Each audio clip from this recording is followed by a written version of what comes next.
revisé 10 veces al global. Listo, arrancamos, seguimos Vamos. por la pregunta 21. Dice, las células procariotas son células primitivas que además de carecer de envoltura nuclear, difieren en otros aspectos estructurales y funcionales de las células eucariotas. Algunos organismos del dominio bacteria contienen una región denominada periplasma. ¿En qué consiste esta región?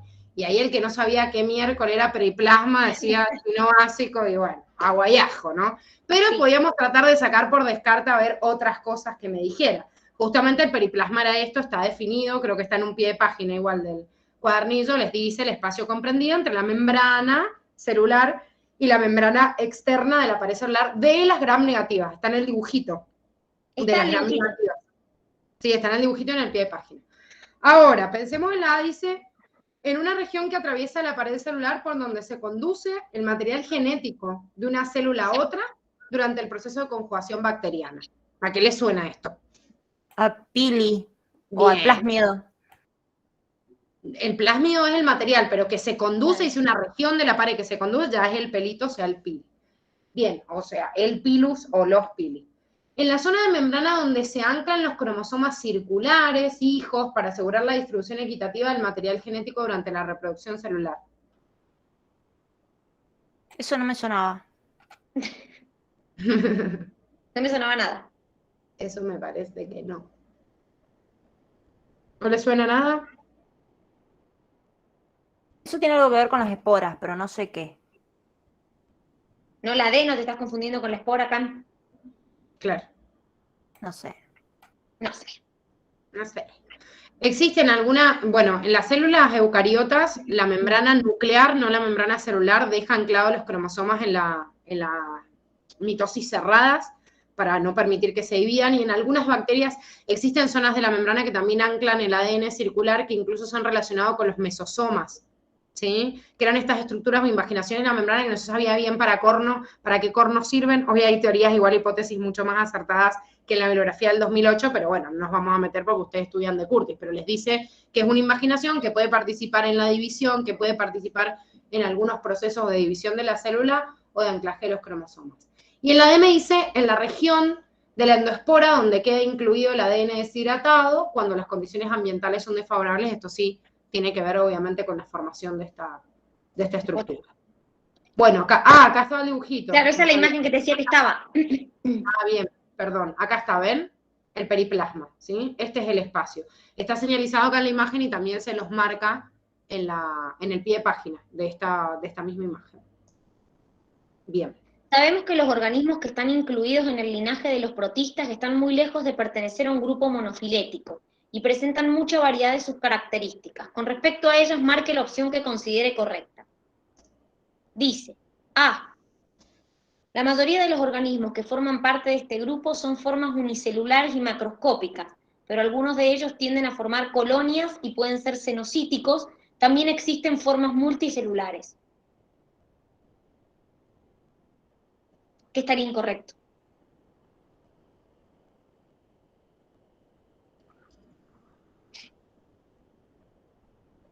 ¿Cómo son la mayoría de los protistas, chicos? ¿No tiene que ver con el tamaño microscópico? Total. La mayoría, ¿cómo son? Está bien lo que estás diciendo. Pluricelulares. Unicelulares y microscópicos son las mayorías. Si bien encontramos algunos que son algunos que son más grandes, la mayoría, por eso fíjense que dice la mayoría y no todos, la mayoría de los organismos que forman este grupo son unicelulares y microscópicos. Sí, aunque no se acordaran, como que es ilógico. Si son la mayoría Claro. unicelular y macroscópico, como que no coincide. Una célula gigante. Claro. Con respecto a su hábitat, la mayoría son parásitos que viven en ambientes húmedos, constituidos por los líquidos corporales de seres vivos como plantas y animales, pero hay un pequeño grupo de vida libre que son acuáticos y viven en el océano o en cuerpos de agua dulce, formando parte del plancton o los terrestres, que se restringen a lugares húmedos como suelo y humus. ¿Cómo son la mayoría de los protistas? ¿De vida libre? Y exactamente, la mayoría son de vida libre y acuáticos, que viven en el océano o en cuerpos de agua dulce. También hay algunos que pueden vivir en lugares húmedos como el suelo y humus, pero la mayoría son de vida libre, no son parásitos. Hay algunos parásitos sí, pero no son la mayoría. La mayor parte de ellos son móviles en algún punto de su ciclo vital, presentando diversos medios de locomoción. El desplazamiento puede realizarse por movimiento ameboide, por flexión de células individuales, por ondulación de cilios o flagelos, usando algunas veces una combinación de estos medios de locomoción. Sus flagelos, igual que los eucariontes, poseen una estructura 9+0 de microtúbulos. No, porque no son iguales a los de los eucariotas primero.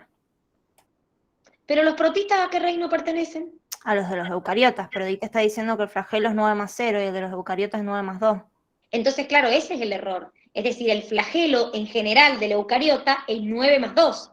¿Cómo era? ¿9+2 qué? ¿Cómo era la estructura? Pares de microtúbulos y un par en el medio.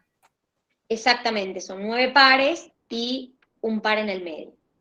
Las células pueden estar desnudas o cubiertas por paredes celulares orgánicas o inorgánicas, material gelatinoso, escamas orgánicas o inorgánicas, lórigas orgánicas o inorgánicas, tecas orgánicas o inorgánicas. Es decir, chicos, que algunos, lo que pasa es que ustedes no ven todos los protistas, ustedes ven más que todos los que causan alguna enfermedad en el humano, no ven todos los protistas, el protista es amplísimo, y algunos tienen estas coberturas, escamas, teca, algunos cubiertos por material gelatinoso. Lo que pasa es que ustedes no han visto protista en tanta profundidad, pero sí lo pueden tener. ¿Sí? Seguimos. Bueno, 23 dice, señal, ¿cuál de las observaciones abajo enunciadas respecto de los diferentes tejidos, de tipos de tejido conectivo es correcta? La primera dice, los tendones y ligamentos están formados por tejido cartilaginoso. ¿Cómo están formados? Por tejido denso regular. Por tejido regular. Perfecto, tejido conectivo denso regular. ¿Sí? No es un tejido especializado, sino propiamente dicho. La sangre, la linfa y la hemolinfa son tejidos conectivos, que está bien, especializados, y la matriz extracelular es líquida, si bien hay mucha variedad, justo en estos que me están nombrando, es líquida. El tejido adiposo blanco forma una capa de células íntimamente adherida a la epidermis. ¿Qué está mal acá? Sería la hipodermis. Bien, o sea, perfecto, está bien que está formado el tejido adiposo blanco y está presente en la piel, pero está en la última capa, y la última capa es la hipodermis. La epidermis era la primera, que es epitelial. Y después dice los osteoblastos, son células del tejido óseo con función fagocítica, y acuérdense que los osteoblastos son los que originan a los osteocitos. Siempre la terminación blasto me habla del origen o de la génesis, ¿sí? Para degradar, o la célula de degradación se llama osteoclasto. La forma que los epitelios adoptan depende de las funciones para las cuales están diseñadas las células. La clasificación habitual es descriptiva y se fundamenta en dos factores: la forma de las células y la cantidad de estratos o capas a partir de la membrana basal. ¿Cuál de las siguientes es una localización típica del epitelio cuboide simple? Mesotelio. Están las cavidades. Bien. ¿Y qué tejido era? Plano simple. Plano simple. ¿Glándulas gástricas? Cilíndrico simple. Bien. Conducto excretor de las glándulas salivales. No me acuerdo con quién estábamos repasando esto ayer, que le dije, acuérdense del conducto excretor de la glándula salival. Cúbico estratificado. Muy bien, perfecto. Es decir, el tubo contorneado distal, en realidad los túbulos, el distal y el proximal, eran las respuestas correctas. Ahí no estaba el proximal, estaba solamente el tubo contorneado distal. Y el Acuérdense colector que también. tejidos, claro, Sí, acuérdense que tejidos lo toman muchísimo, chicos. Así que tatúenselo en los brazos. Así no se los van a poder decir que es machete. Es buena tatuarse los brazos. Y sí, ¿no te acordás que salió una controversia de una piba que yo le contaba a los chicos la otra vez que se había tatuado, una chica que estaba estudiando para el ingreso a medicina, los huesitos del carpo en la mano? Y sí, Y a chicos, la piba no la pudieron sancionar. ya está, Por chicos. los tatuajes. Tatúense tejido acá, todos los tipos de tejido acá. Y listo. No, que Usted después ahora nos viene en van a cirugía acordar. para sacarse los tatuajes. Después se los sacan. Con láser. Claro, por eso. Claro. No, bueno, pero claro, es complicado el machete en la facultad. Yo no se lo recomiendo. Sí, obvio. Bien, vamos. Para, la Belén está diciendo que eran las glándulas salivales, el conducto excretor de las glándulas salivales. ¿Se acuerdan que esto era como que estaba aparte puntualizado? Porque en el cuadrito Exacto. creo que está solito. ¿Qué era? ¿Qué tejido era? Lo dijeron recién. Cúbico estratificado. Bien. Cúbico estratificado, ¿sí? Que es, Exactamente. ojo, porque las glándulas salivales en realidad tienen también cilíndrico estratificado, tienen también cúbico simple, entonces por ahí aparecen cuestiones diversas en base a esto, y cuando me hablan de glándulas gástricas, me hablan del estómago, cuando me hablan de una glándula intestinal, pero cuando digo glándulas digestivas, digo, ¿y qué carajo? ¿La glándula salival es digestiva o no? Y pertenece al sistema digestivo, y ahí se me hace un embrollo terrible. La realidad es que son bastante diversas, pero la facultad, este cuadro de Curtis lo ha modificado, como ustedes lo tienen en el cuadernillo, y como que muy puntualmente en el conducto excretor de la glándula salival, más que la glándula salival en sí, lo toma como cúbico estratificado. Que si lo googlean lo van a encontrar por ahí de distintas formas. Sí. Bueno, dice, Marcela es una tenista profesional de 25 años de edad que al finalizar un partido presentó un dolor agudo en la pared lateral del abdomen. Luego de un estudio por imágenes, el médico le diagnosticó una lesión muscular en esa región. O sea, un músculo en la región del abdomen. Entonces, ¿cuál de los siguientes músculos pudo haberse lesionado? Simplemente teníamos que ver cuál estaba ubicado en esa región. ¿Dónde está el gastrocnemio? Son los gemelos en la pierna. Bien. Bueno, el oblicuo externo obviamente es la correcta. Romboide mayor. Me suena que en la espalda. Sí. Me suena en la espalda. ¿A los demás qué les suena? ¿Puede ser que esté en el lateral del abdomen? En la espalda. Ah, o en la espalda. En la región dorsal, ¿sí? En la región dorsal, o sea, lo que llamamos espalda, ¿sí? Por eso no es correcta y solo sería correcta, si no tendríamos una duda entre las dos, ¿sí? Está en la región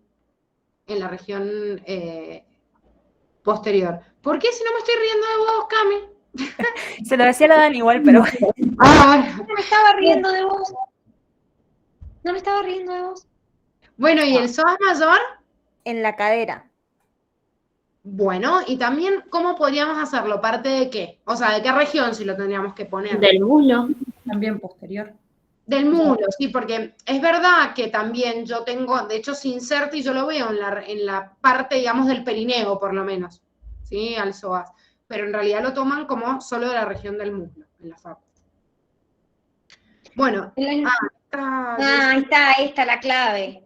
Esta, chicos, aclaro, porque primero les habíamos marcado la opción D como correcta en las grillas. aclaro que yo me mandé un pedo. No, aclaro porque, a ver, primero estaba No, marcada la no, opción yo me D. mandé un pedo porque, para que entiendan los chicos, a veces modificamos cosas y yo, Sí, por chicos, hacerme esto la era un mala, a quilombo. veces A ver, cambio. no, pero yo también. Incorrecto. Yo también me mandé un pedo porque, a ver, esta pregunta estaba marcada la D como correcta. De hecho, si se fijan en sus grillas, va a salir la D. La cuestión es que después, en el recreo, un compañero de ustedes me pregunta, me dice, Dani, es la C porque los canales de potasio. Claro, yo leo, se abren canales de potasio y dije, claro, es verdad, es la correcta, es la C, porque se abren los canales de potasio, pero yo nunca leí el potasio entra. Entonces, en esta Estamos como opción, los chicos, chicos nosotros. no hay ninguna correcta. Y vamos a ver por qué. Fíjese que nos decía, cuando la membrana es estimulada siempre se genera un potencial de acción donde la membrana se vuelve súbitamente permeable a los cationes sodio y produce un flujo de catión hacia el interior celular.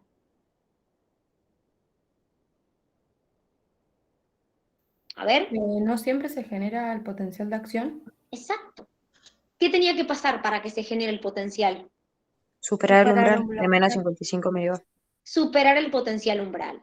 La B me diste, eso hace que se invierta en toda la membrana simultáneamente el potencial, el cual se vuelve positivo en el interior y negativo en el exterior. No es simultáneo en toda la membrana.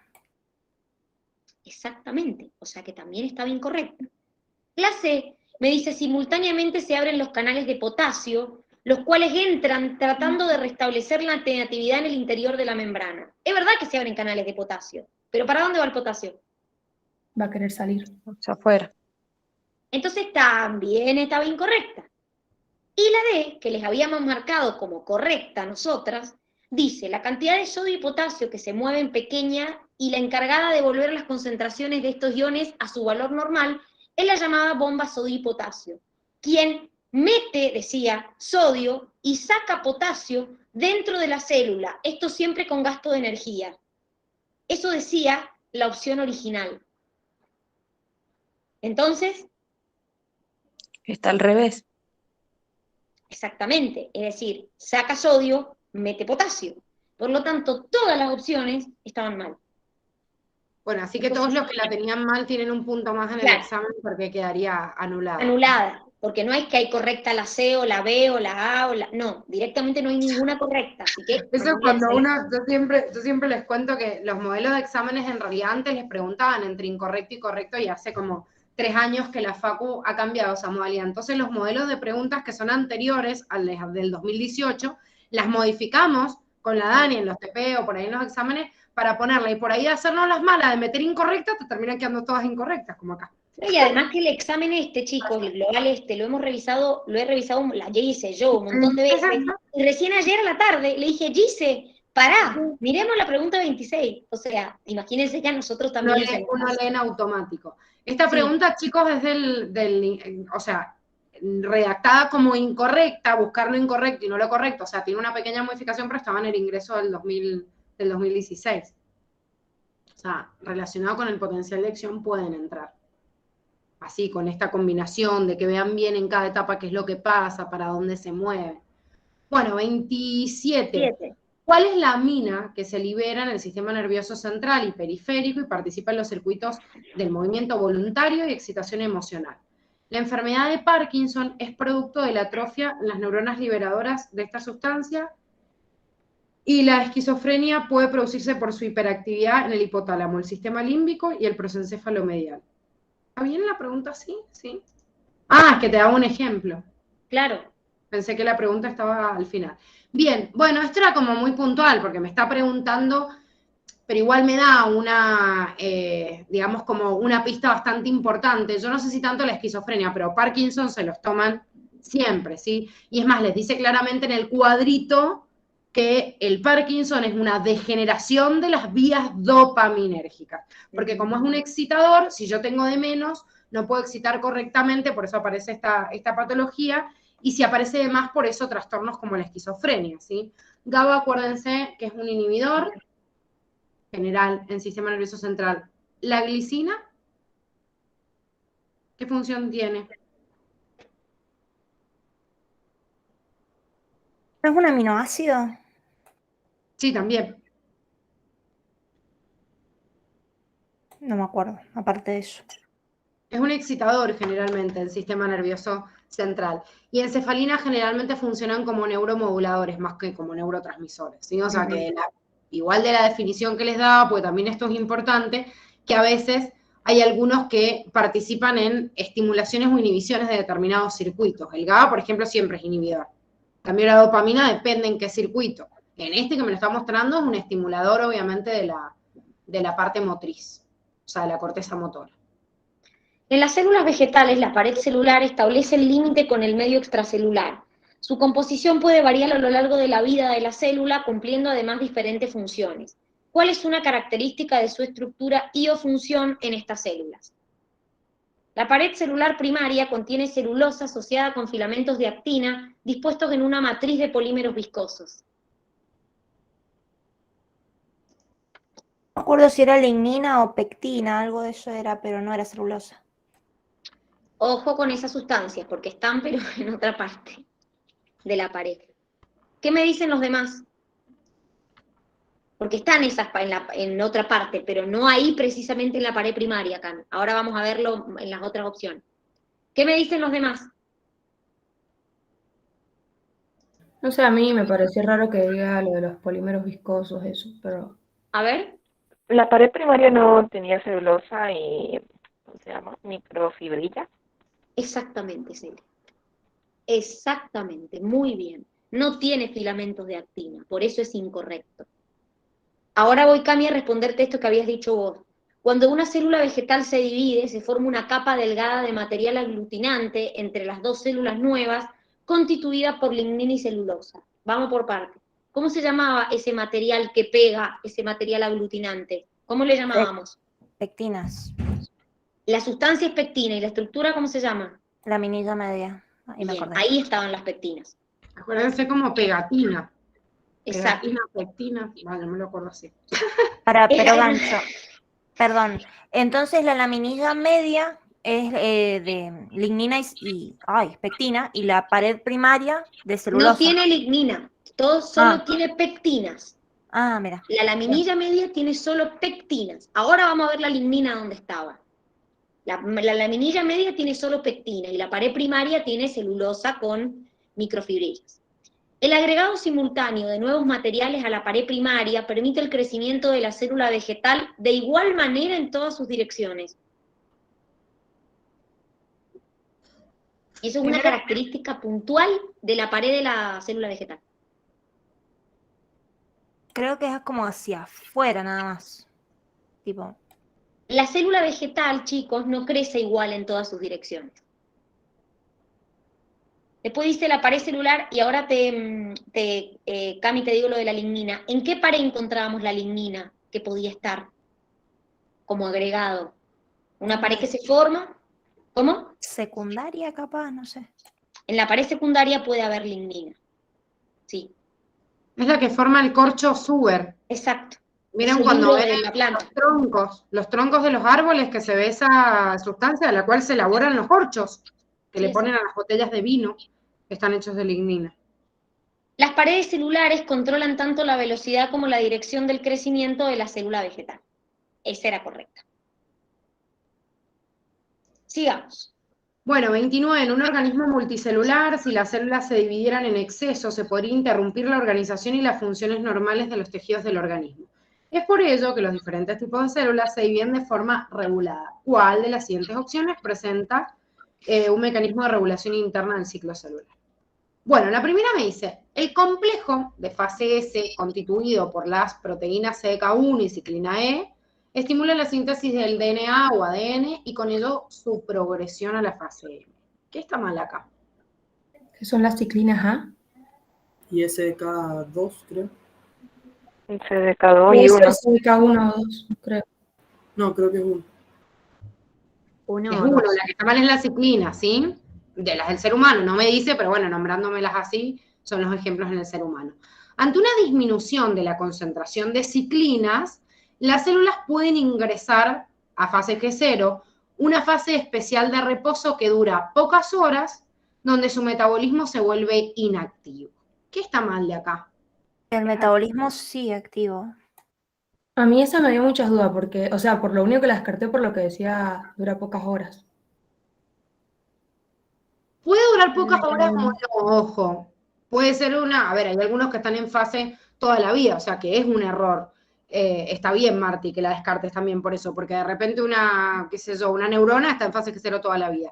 Pero además de eso, si estaría el metabolismo inactivo, quiere decir que tengo una célula en pausa. Si tiene un metabolismo inactivo, quiere decir que no sobrevive, o sea que ninguna neurona de nuestro cerebro estaría viva. Porque si el metabolismo está inactivo, o sea, acuérdense que es el metabolismo, conjunto de reacciones químicas de todo lo que ocurre en un ser vivo. Entonces imagínense qué pasa si yo tengo todo el metabolismo inactivo. Se muere la célula, se morirían todas las neuronas. Un metabolismo inactivo es lo que pasa, por ejemplo, en una bacteria cuando está en una endoespora.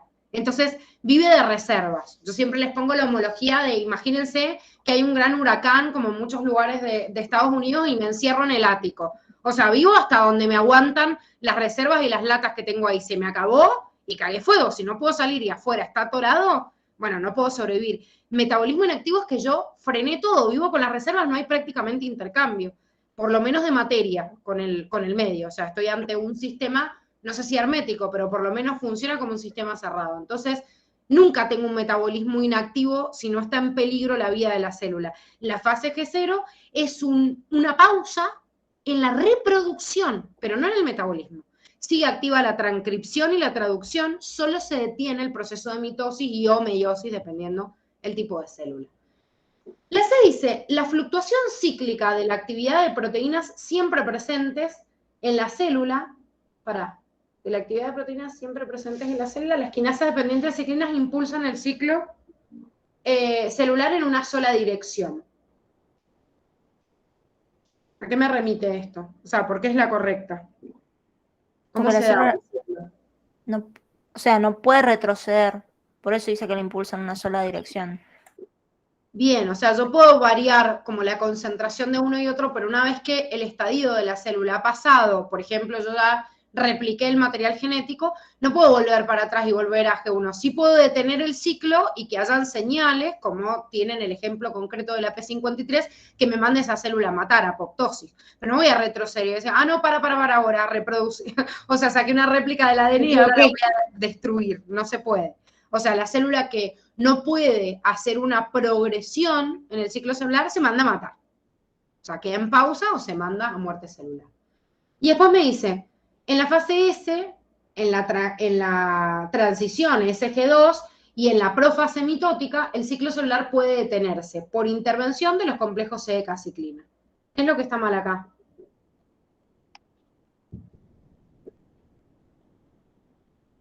¿No es SG1? En profase mitótica no se podría detener igual que, ¿no? O sea, sería en el G1 y G2 y M. Esto me está hablando de los puntos de control, claro. ¿Dónde estaban los puntos de control o checkpoint? O sea, ¿en qué puntos del ciclo? G1S y G2M.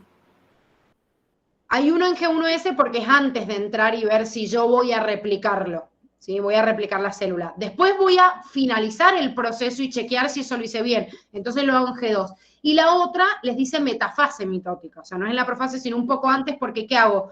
Chequeo antes de entrar en anafase. Antes de dividir. Entonces son como puntos claves. Yo digo, a ver, voy a controlar si en la célula está todo bien antes de entrar al proceso de replicación del ADN. Una vez que se replique el ADN, para replique el ADN, voy a armar todo el aparato mitótico, por eso en G2, si hice una mala duplicación del ADN, y no me gasto en armar la mitosis. Y una vez que armo todo el aparato mitótico, lo que corroboro es que el uso mitótico esté correctamente armado. Entonces, antes de tirar en la anafase, en metafase vuelvo a detener, ¿sí? ¿Pueden fallar todos estos procesos? Sí, chicos, si no, no existiría la no disyunción y si no, no existirían células, obviamente, con fallas.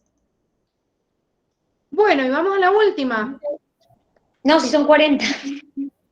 Es verdad, que pelotudo, perdón. Yo dije, qué raro, íbamos tan rápido, ahora no sobraba tiempo, claro. Íbamos tan bien. Sabemos que en el embrión... Era la ansiedad de terminar. Sabemos que en el embrión, vamos rapidito, así terminamos porque yo ya tengo que empezar con la... Sabemos que en el embrión el prosencéfalo se divide en diencéfalo y telencéfalo. El diencéfalo es un centro coordinador fundamental del encéfalo. De acuerdo a las estructuras que derivan de él, marque la opción que considere correcta. El tálamo está formado por dos masas ovoides de materia blanca y constituye el principal centro de comunicación entre el tronco cerebral y los centros cerebrales superiores, clasificando información sensorial. Son masas ovoides de materia gris. Muy bien, perfecto, Juan. El tálamo procesa la información proveniente de todos los sentidos, a excepción del olfato, redirigiéndola a los centros correspondientes del cerebro, también interviniendo en la regulación de las emociones y los estados de alerta. El hipotálamo es el centro de procesamiento de toda la información aferente y uno de los centros de regulación homeostática más importantes del encéfalo. Sus núcleos coordinan las actividades asociadas con el comportamiento instintivo, sexo, hambre, sed, placer, motivación, así como la expresión periférica de los estados emocionales. Ese es el sistema límbico. El hipotálamo forma parte del sistema límbico. Es eferente. Bien. Exactamente. Ahí está la clave. Exactamente. Todo lo que dice del hipotálamo está perfecto. Es un centro de, coordina las actividades del comportamiento instintivo, de hecho eso es el instinto, ¿sí? Sexo, placer, hambre, la motivación, la expresión periférica de los estados emocionales. Lo que pasa que es el centro de procesamiento de la información eferente, no aferente. Claro, esto es el sistema límbico y esto al SARA. El SARA sí es el primer sistema aferente. La glándula pineal se ubica dorsal al tálamo y produce la hormona estimulante de los melanocitos, recibiendo información desde el núcleo supraquiasmático a través de la división simpática. Produce melatonina. Produce la melatonina. Exactamente. Muy bien. Perfecto. Seguimos. Bueno, ahí está un poco el tema de dónde derivaban, pero... Ah, bien, perdón. Llegó tarde. No, no importa, si igual no nos queda mucho tiempo. Bueno, la 31 era bastante fácil porque me habla, bueno, descripción del sistema nervioso y me dice cuál de los siguientes efectos era producido por el sistema simpático. O sea, tenían que ver cuál era efecto del simpático. Dice, aumento de la actividad de la vesícula biliar. Acuérdense que toda la actividad del sistema digestivo siempre es función del parasimpático y no del simpático. Lipólisis en el tejido adiposo. ¿Por qué el sistema simpático puede producir lipólisis? Porque tanto la lipólisis como el proceso de proteólisis da un proceso de gluconeogénesis, ¿sí? Y el proceso de gluconeogénesis me aumenta la glucemia que yo necesito en cualquier proceso de activación, ¿sí?, del sistema simpático que prepara el cuerpo para el estrés y para la alerta. Si no se acordaban de eso, porque no sale directamente en la del sistema nervioso, sino que sale anexado después cuando les habla de todas las hormonas que son hipo e hiperglucemiantes, igual me dice contracción de las pupilas, opuesto, o sea, el estado de alerta es parasimpático, disminución de la frecuencia cardíaca, también teníamos la certeza de que era parasimpático. El proceso de filtración representa el primer paso en el proceso de formación de la orina. Alrededor de 1/5 del plasma sanguíneo que entra en los riñones es forzado a pasar a través del túbulo renal, a través de la pared de los capilares glomerulares y la cápsula de Bowman. ¿Por qué la filtración en el glomérulo renal en condiciones normales es mayor que en otros capilares sistémicos? Esto está tal cual en el cuadernillo, chicos. De hecho, está hasta inclusive en la teoría, en un cuadrito, y también se los explicamos por qué hay mayor tasa de filtración. Porque el capilar glomerular es más largo y más extenso, porque su presión sanguínea es más alta, es muy alta, va, y porque tienen estas perforaciones que facilitan el proceso de la filtración. ¿Se entiende? ¿Alguna duda de esta pregunta? ¿No? ¿Lo puedo volver a repetir? Porque hay 3 características que tienen estos capilares glomerulares que los distinguen del resto y que hacen que en esos capilares la filtración sea mayor. Que son más largos, que son más extensos, que tienen perforaciones como agujeritos que te facilitan la filtración y que su presión sanguínea es alta. Entonces todo eso te favorece que puedas hacer el proceso de filtración, que es la primera etapa en la formación de la orina.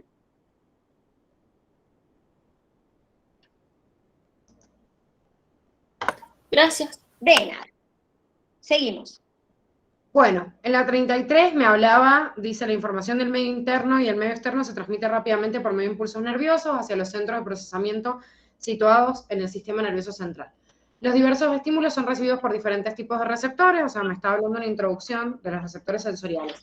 ¿Cuál de las siguientes opciones presenta las células receptoras y el correspondiente estímulo que detectan? Porque cada uno son sensibles a distintos estímulos.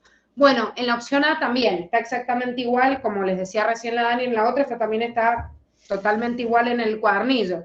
Dice, las células ciliadas del utrículo responden a estímulos mecánicos producidos por los otolitos. Acuérdense que el utrículo y el sáculo estaban respondiendo a movimientos, o sea, dentro de la mecanorrecepción, pero que tienen que ver con la posición del cuerpo, a diferencia de la audición, que también es una mecanorrecepción, pero que detecta las ondas sonoras.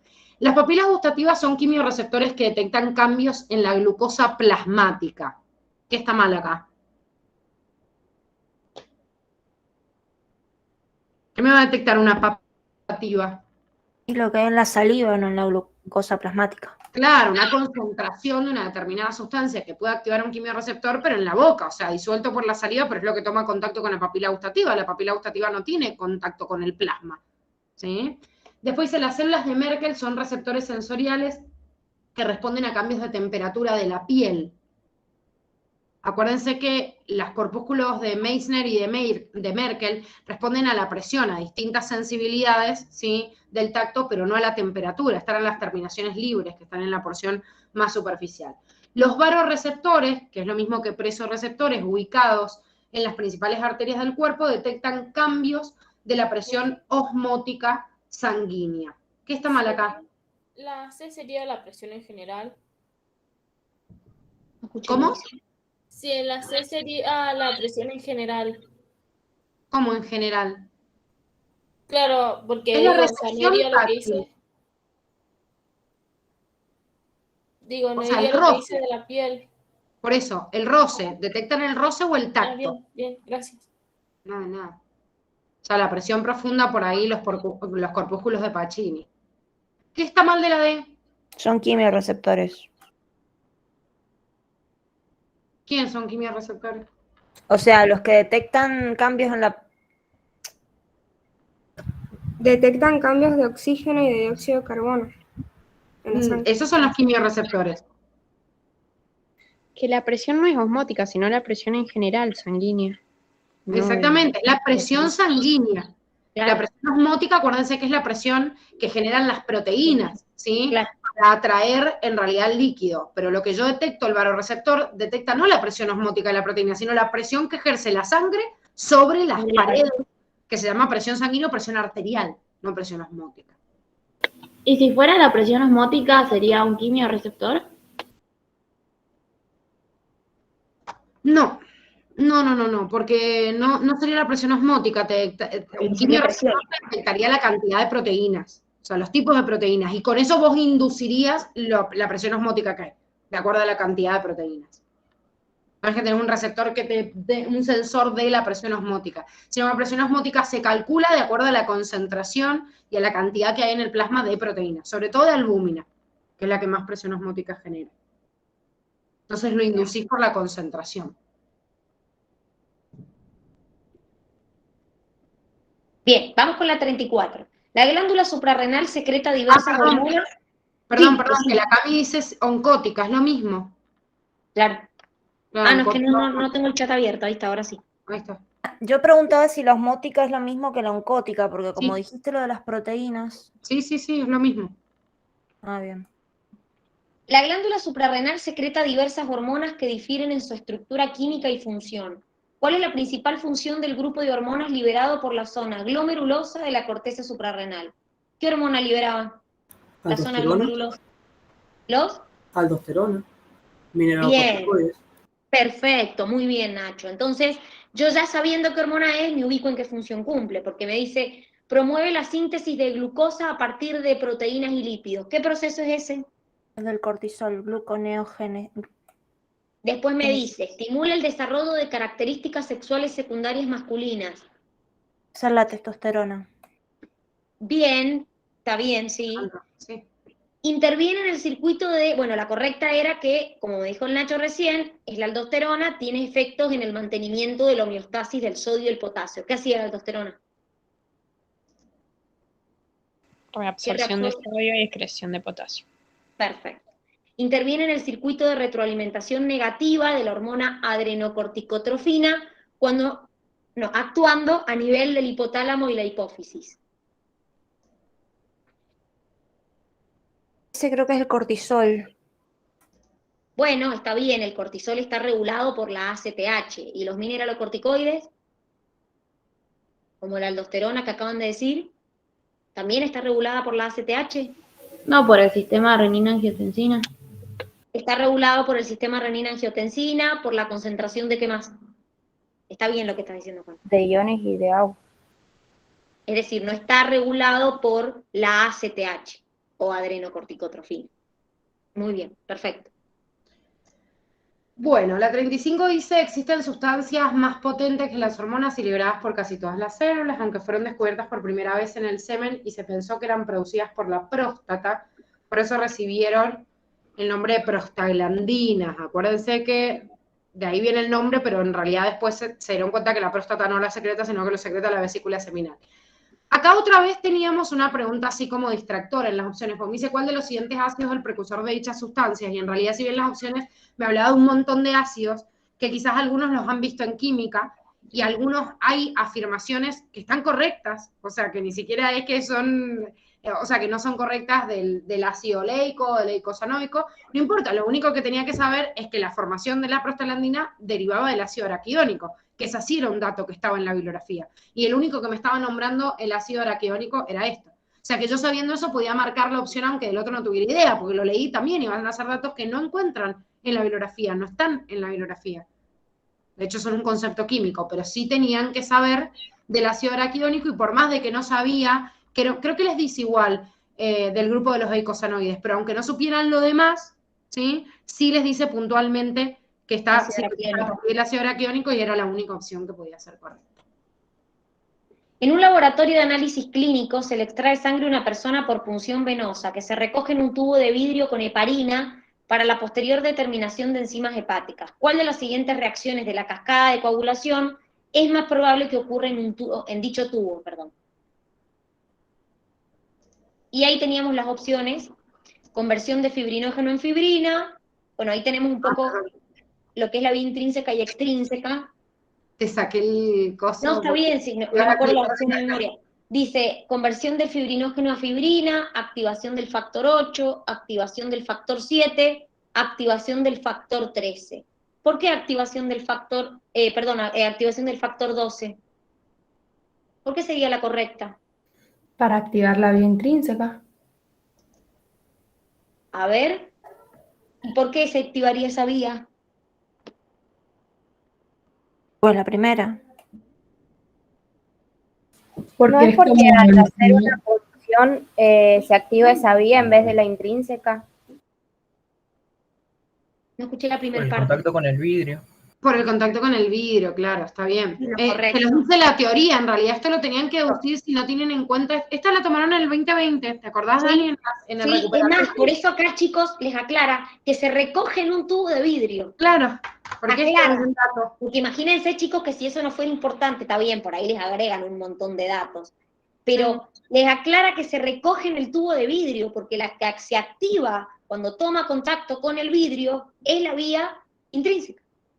Que es como la similitud que uno hace cuando toma contacto con el colágeno, porque imagínense que si ustedes dicen tubo de vidrio, me imagino que es algo que viene de afuera. Claro. Entonces muchos querían caer, digamos, en el punto común de decir el 7, pero en realidad, si bien siempre se activa en la vía intrínseca, lo que yo hago simulándolo con el vidrio es lo que sucede cuando tomo contacto con los tejidos de forma intrínseca, es la misma vía. Exactamente. Que se activa. Todos los otros, fíjense que el que les ponía era el factor 2, que es el primero que se activa. Bien, sigamos. Bueno, el sistema cardiovascular está constituido por el corazón y por un conjunto de vasos sanguíneos de distinto calibre distribuidos a través del cuerpo. Entre estos vasos, los capilares... Yo hasta los errores de tipeo no me doy cuenta hasta que los estoy corrigiendo. No, yo tampoco. No sé qué onda. Parecemos analfabetas. Ajá. Los capilares conforman los principales sitios de intercambio de sustancias entre la sangre y los tejidos. ¿Cuál de las siguientes opciones es una característica fundamental de los capilares sanguíneos que posibilita el intercambio de sustancias con el espacio intersticial? Bueno, la primera me dice, la presión oncótica a lo largo del capilar permite la salida de líquidos plasmáticos por filtración a través de su pared hacia el intersticio. Está mal acá.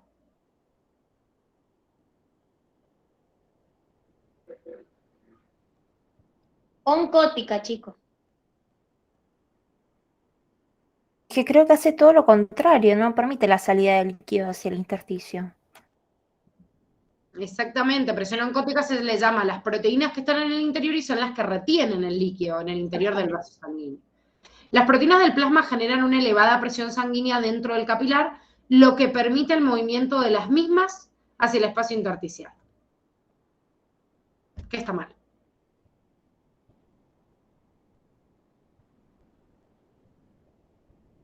Es al revés. Las proteínas del plasma no se mueven, o sea, no salen. Bueno, primero no salen. Aparte me dice las proteínas del plasma generan una elevada presión sanguínea y no. Pero una elevada presión oncótica, otra vez en la misma falencia que en la otra. Porque la presión sanguínea se da por el agua porque es lo más abundante. Fíjense que las proteínas ocupan el 7% nada más del plasma, que a la vez el 55% de la sangre. O sea, en porcentaje no van a generar la presión total. Entonces, primero es oncótica. Y además, lo que permiten, dice, permite el movimiento de las mismas hacia el intersticio. No, justamente las proteínas por el tamaño que tienen, al no migrar, hacen que no salga tanta agua al intersticio, solo lo que le permite la presión oncótica, o sea, lo que retienen en el interior, obviamente, del vaso sanguíneo. La que estaba correcta era la C, que decía una disminución de la presión sanguínea por debajo de la presión oncótica en la segunda mitad del capilar, permite el ingreso del líquido desde el intersticio hacia la luz del capilar, que es lo que sucede cuando hay una diferencia en la sangre que viene, ¿sí? De acuerdo a la presión arterial y que después va a pasar a la venosa, cómo cae la presión a nivel del sistema capilar y cómo esa diferencia entre la presión oncótica y la presión de entrada y salida hace que el líquido primero, digamos, como que salga, se extravase y después vuelva a ingresar al capilar. Y después el aumento de la velocidad del flujo sanguíneo a lo largo del capilar permite que se intercambie un 20% del plasma circulante entre la luz del capilar y el intersticio. ¿Qué está mal acá?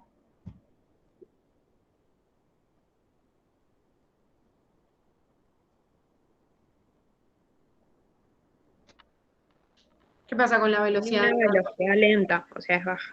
Exactamente, hay una disminución de la velocidad y no un aumento. ¿Sí? O sea, va decayendo la velocidad, así como también decae la presión dentro del flujo sanguíneo. Entonces eso es lo que permite, primero, la diferencia de la presión sanguínea con respecto a la presión oncótica, la salida de agua y después el ingreso del mismo desde el intersticio. Y el resto que me queda, porque acá aparece una triangulación perfecta, pero el resto que me queda, que sucede pasar, ¿qué hace? El capilar linfático recolecta, por eso es un vaso ciego, todo el líquido que me sobró ahí en el intersticio y lo vuelve a mandar a la sangre, porque no es que la ecuación me da tan redondita y tan bonita como acá. Bien. Vamos con la 38. Todos los seres vivos se encuentran formados por elementos biógenos, que son una pequeña proporción de todos los elementos que forman parte de la corteza. ¿Cuáles son las características correctas de acuerdo a los compuestos orgánicos? Esta es tan larga, Dani. Ay, me quiero matar. Bueno, sí, porque ya tengo que empezar con lo otro. Los carbohidratos son la fuente primaria de energía química de los seres vivos, como la glucosa, que constituye la principal fuente de energía para los humanos y otros vertebrados, y algunos polisacáridos como el glucógeno y el almidón, que son formas de almacenamiento de azúcar. Cuando son consumidos, se hidrolizan a glucosa y fructuosa en el aparato digestivo, para que puedan ser degradadas en sus monosacáridos constituyentes y fosforilados a glucosa 6-fosfato para penetrar en la vía glucolítica. A ver.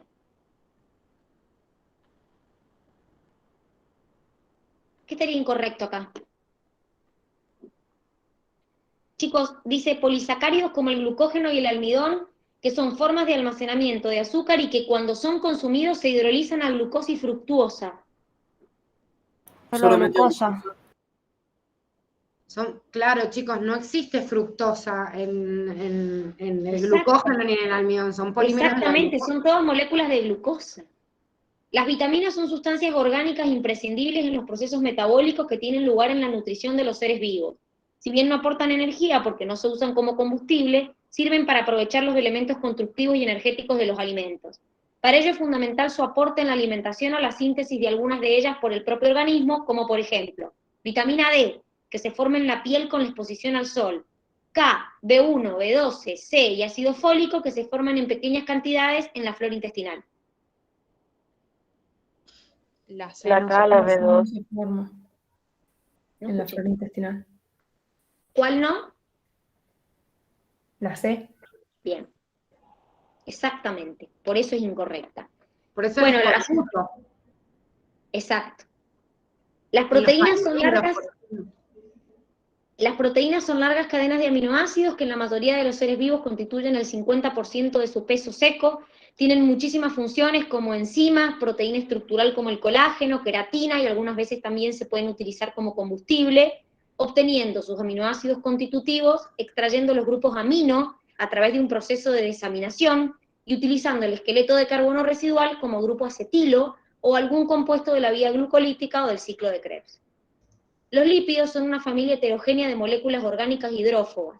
Existen algunos como los fosfolípidos, que forman las membranas celulares funcionando como barrera contra el pasaje rápido de sustancias hidrofílicas y de partículas con carga, el colesterol, que pertenece a un grupo conocido como esteroides, el cual es sintetizado por el hígado o consumido en la dieta, y su función es regular la fluidez de la membrana, y las grasas, que son las principales almacenadoras de energía y se digieren a glicerol, que ingresa a la glucólisis previamente convirtiéndose en gliceraldehído fosfato, y los ácidos grasos, que son degradados a moléculas de 3 carbonos que ingresan directamente en el ciclo de Krebs como acetilcoenzima A. Las grasas son degradadas a ácidos grasos y glicerol. Claro, y los ácidos grasos no ingresan directamente al ciclo de Krebs, pasan por un proceso de beta-oxidación, que ahí no lo dice, ahí dice que los ácidos grasos directamente ingresan al ciclo de Krebs. Por eso es incorrecto. ¿Se entendió? Hay gente del próximo grupo que se está conectando, dice. ¿Ah, es el mismo enlace? Sí. Bueno, queda una. Ya terminamos. 2 quedan. Bueno, pero esta es cortita. Dice, Bien. una mujer asiste a la consulta con el médico clínico, luego de este primer encuentro el médico sospecha una alteración en la función tiroidea. Solicita un análisis para determinar la concentración de la hormona TSH en sangre, cuyo resultado fue un aumento de los niveles por encima de los normales de esta hormona en sangre. ¿Qué manifestaciones pudo haber presentado esta mujer que explicara la sospecha del médico y que resultara del estudio de esta TSH? Fíjense, sospecho una alteración y quiero ver qué es lo que sucede, ¿sí? ¿Qué es lo que puedo ver para que haya una alteración? Fíjense, insomnio y nerviosismo, estoy hablando de un aumento en la T3 y T4. Pérdida de peso, excitabilidad, también. Aumento de la frecuencia cardíaca y presión arterial, también. La única que iba en contra de estos valores es intolerancia al frío y se queda en la piel, que son signos de una disminución de la T3 y la T4. Son un hipotiroidismo. Dale, Dani, la última. Ya, decirles Perdón, que estaba mandándoles que arrancamos en 10 minutos para que no se confundan. La ventilación es regulada por el sistema nervioso que ajusta la frecuencia y la amplitud de la inspiración y la expiración de acuerdo con la información que recibe. ¿Cuál de las siguientes opciones corresponde a una posible localización de los receptores que transmiten información al centro respiratorio? ¿Qué me dicen? Dice, el parénquima pulmonar presenta receptores de estiramiento que envían información al centro respiratorio vulvar. Eso está tal cual en la teoría, cuando vimos en respiratorio los distintos tipos de receptores, como era el tema de la regulación de la ventilación respiratoria. Después nos dice, las arterias coronarias contienen varoreceptores que transmiten información a la porción diencefálica del centro respiratorio. Son quimiorreceptores. A ver. ¿Qué dicen los demás? ¿Todos coinciden con la CAM? No son coronarias, me parece que son carótidas. A ver. ¿Qué dicen los demás? Vamos. Piensen.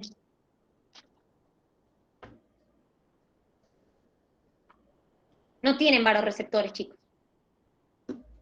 Por eso es incorrecta. El bulbo raquídeo presenta terminaciones nerviosas encapsuladas que transmiten información a la porción talámica del centro respiratorio.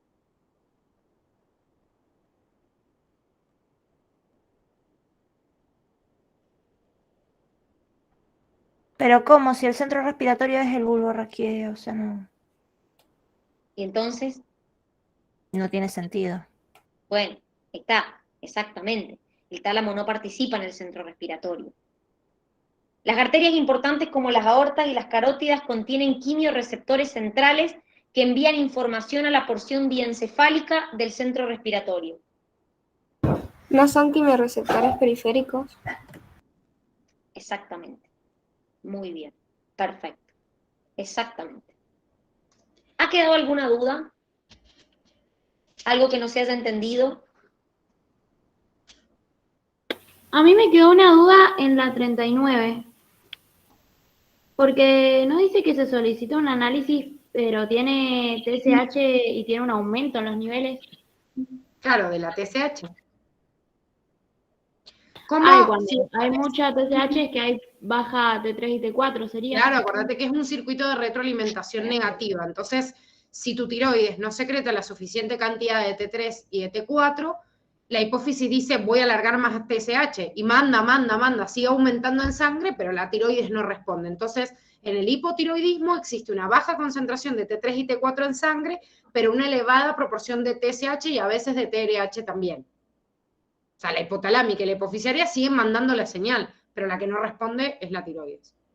Ah, ya entendí. Gracias. Nada. Bueno, ¿ha quedado alguna duda entonces? Sí, yo tengo una duda con la 40, la B. No me quedó muy claro por qué está mal. Para Cami, que nunca leí tu chat. Gise, ¿me podés poner la 40 de nuevo? Es que se me trabó la computadora. Ah, bueno. Se bloqueó, o sea, dice que... Las Bueno, arterias no importa. coronarias contienen varoreceptores que transmiten información a la porción diencefálica del centro respiratorio. Claro, no me quedó claro si está mal lo de arteria coronaria, lo de los varoreceptores. ¿Las arterias coronarias tienen varoreceptores? Para mí son quimiorreceptores, pero no estoy segura. A ver, ¿qué dicen los demás chicos? Sí, para mí también son quimios. ¿Para todos son quimios? Estaba buscándoles la imagen, pero mi computadora dice que quiere Vos ir sabés que yo lento. estaba buscando lo mismo, pará, a ver si la encuentro. Para compartírselas. Para. Que estoy tratando Bueno, de... Que no para. llega. No, es que en serio que la estoy buscando y también esta computadora que también anda... Igual tranquilo, no me voy a ir, ¿eh? Ay, no te estreso.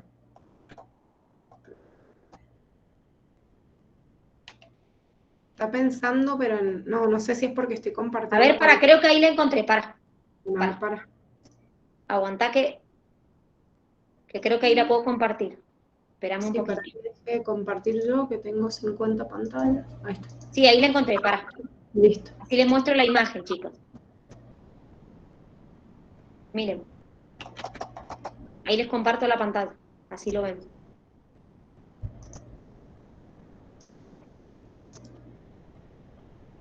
Ahí está. Esperen.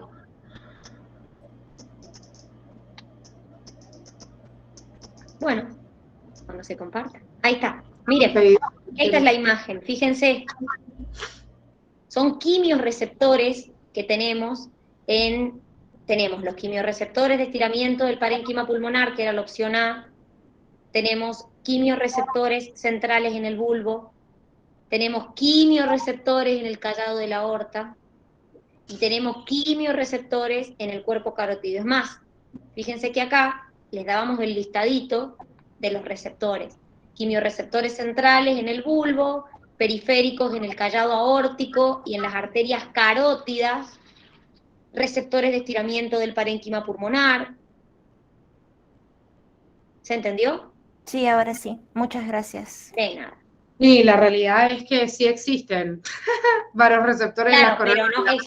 pero no es... De acuerdo a la bibliografía que ustedes tienen, como que no los toman. Exacto. Le nombran las carótidas y no las coronarias. Las coronarias, acuérdense que son las que van al corazón. La carótida las que van a la cabeza. Exactamente. Muy bien. Perfecto. Bueno, muchachos, entonces, si ha quedado alguna duda, cualquier cosa nos avisan, ¿sí? Llegaríamos hasta acá con la corrección del global 6. Que tengan una hermosa tarde. Nos vemos mañana. Gracias. Nos vemos. Chau, chau, nos vemos, chicos. Chau, chau. Chau, chau.